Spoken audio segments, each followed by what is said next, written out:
રાજકોટ સહિત સૌરાષ્ટ્રમાં ભીષણ ગરમી પડી રહી છે અને 44 ડિગ્રી તાપમાનને કારણે પ્રાણીઓ પણ અકળાઈ ઉઠ્યા છે। ત્યારે રાજકોટ મનપા સંચાલિત પ્રદ્યુમન પાર્ક ઝૂ ખાતે વિવિધ સિઝનમાં પશુ પક્ષી અને પ્રાણીઓની દેખરેખ માટેની ખાસ વ્યવસ્થા કરવામાં આવે છે। હાલ ઉનાળાની ગરમી શરૂ થતા પશુ પક્ષીઓને ઠંડુ વાતાવરણ મળી રહે તે માટે અનોખી વ્યવસ્થા ઊભી કરવામાં આવી છે, જેમાં સિંહ, વાઘ, દીપડા માટે પાંજરામાં વિશાળ તળાવ બનાવવામાં આવ્યા છે। આ સાથે જ પાંજરાની અંદર વૃક્ષોની ડાળીઓ વચ્ચે ફુવારા સિસ્ટમ તેમજ તમામ પાંજરામાં પ્રાણીઓને બેસવા માટે ખાસ પ્રકારના આર્ટિસ્ટિક વુડન શેલ્ટર પણ બનાવવામાં આવ્યા છે। ઉલ્લેખનીય છે કે ઝૂ ખાતેના તમામ પ્રાણી પક્ષીઓમાં ગરમીના કારણે ડિહાઇડ્રેશન ન થાય તે માટે પીવાના પાણીમાં ORS સપ્લાય પણ કરવામાં આવે છે। અરવલ્લીમાં પ્રેમ લગ્ન કરનાર દંપતી પર હુમલો કરવામાં આવ્યો છે। હુમલા બાદ ગર્ભવતી યુવતીના અપહરણ કરવામાં આવ્યું હતું અને યુવતીના પરિવારજનોએ હુમલો કર્યો તો યુવક તેમજ પરિવારજનોને માર મારી ટોળું ફરાર થઈ ગયું હતું। 8 મહિના પહેલા થયા હતા પ્રેમ લગ્ન। યુવકે ધનસુરા પોલીસની નબળી કામગીરી પર આક્ષેપ કર્યા છે। ઘટનાના 24 કલાક બાદ પોલીસે કાર્યવાહી ન કરી હોવાનો આક્ષેપ થઈ રહ્યો છે।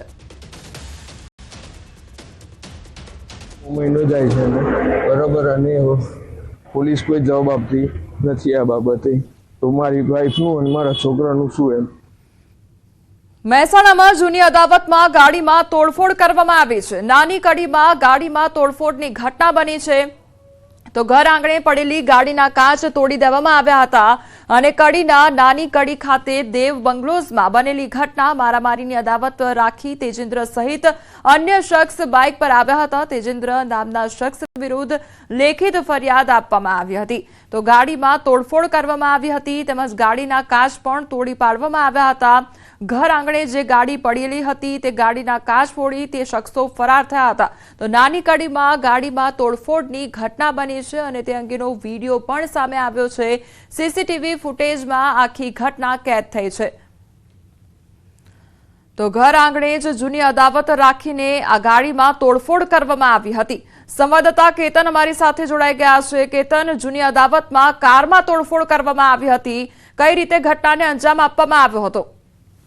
ચોક્કસ જણાવી દઉં કે નાની કડીમાં જૂની અદાવતમાં ગાડીમાં તોડફોડ કરવાની જે ઘટના હોય છે તે સામે આવી છે। ઘર આંગણે જે ગાડી પડી હતી તેના કાચ તોડી નાખવામાં આવે છે। આ નાની કડીમાં દેવ બંગલોમાં આ જે ઘટના હોય છે તે ઘટી છે। આ મામલે હાલમાં તેજેન્દ્ર નામના જે શખ્સ હોય છે તેમના સામે લેખિત ફરિયાદ પણ હાલમાં આપવામાં આવી રહી છે।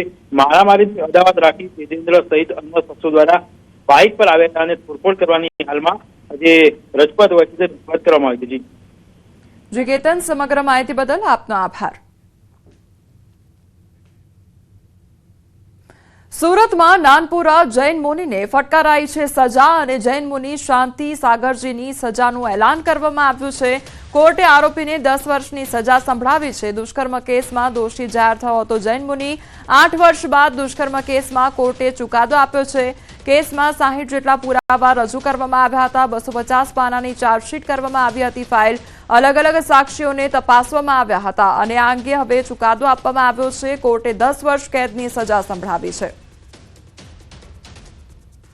એનો ફક્ત દેહ નથી ચૂથાયો, એનો આત્મા પણ ચૂથાયો છે આ બનાવને કારણે, તે પણ જોવું જોઈએ। બનાવ બાદ એના પિતા આ આઘાતમાં ગુજરી ગયા તે બાબત પણ જોવી જોઈએ અને આ બધા પાસાઓ જોતા સરકાર પક્ષે દલીલ કરવામાં આવી કે આરોપીને મહત્તમમાં મહત્તમ સજા એટલે કે આજીવન કેદની સજા બળાત્કારના ગુનામાં કરવી જોઈએ અને સાથે સાથે દંડ પણ કરવો જોઈએ તેમજ ભોગ બનનારને વિક્ટિમ કોમ્પેન્સેશન સ્કીમ હેઠળ વળતર આપવું એવો હુકમ પણ કરવો જોઈએ। એ બાબતની વિનંતી કોર્ટ સમક્ષ કરવામાં આવી છે। મોરબી એસઓજીએ ગેરકાયદેસર હથિયાર રાખવાના રેકેટનો પર્દાફાશ કર્યો। અન્ય રાજ્યોમાંથી લાયસન્સ મેળવી હથિયાર મેળવવાના રેકેટનો પર્દાફાશ થયો છે। જુદા જુદા શખ્સો પાસેથી કુલ 9 હથિયાર સાથે 251 જીવતા કારતીસ કબજે લેવામાં આવ્યા છે। મણિપુર અને નાગાલેન્ડમાંથી લાયસન્સ મેળવી હથિયાર લેવામાં આવ્યા હતા। આ કૌભાંડ રાજ્ય અને આંતરરાષ્ટ્રીય હોવાની પૂરી શક્યતાઓ વ્યક્ત કરાઈ છે।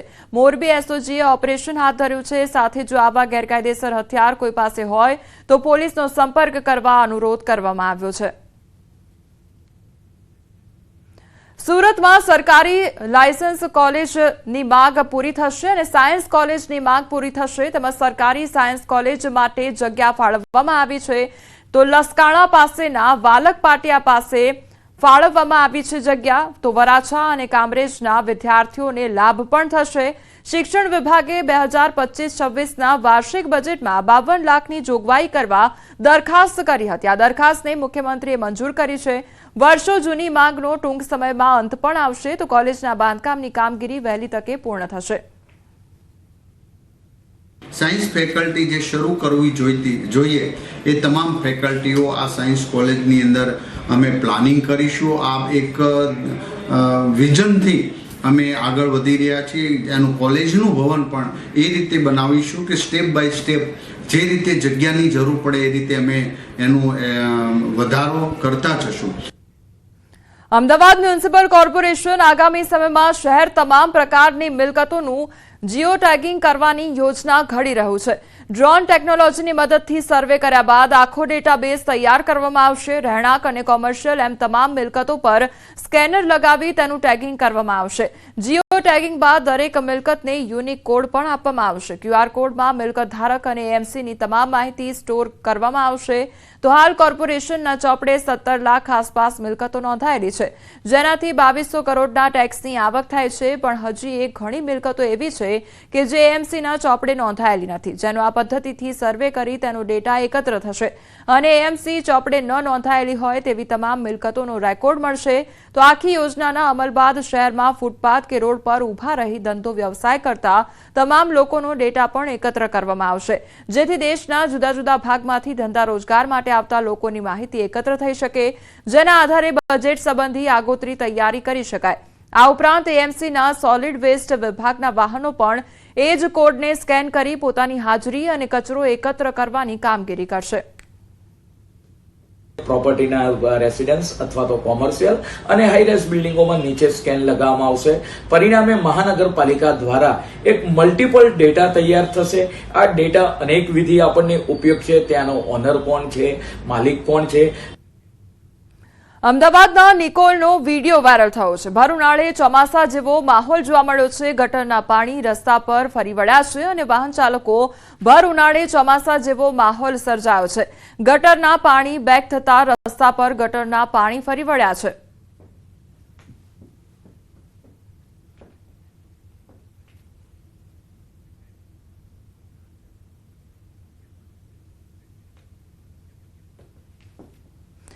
સમાચારોમાં આગળ વધીએ તે પહેલા રોકાઈશું એક બ્રેક માટે.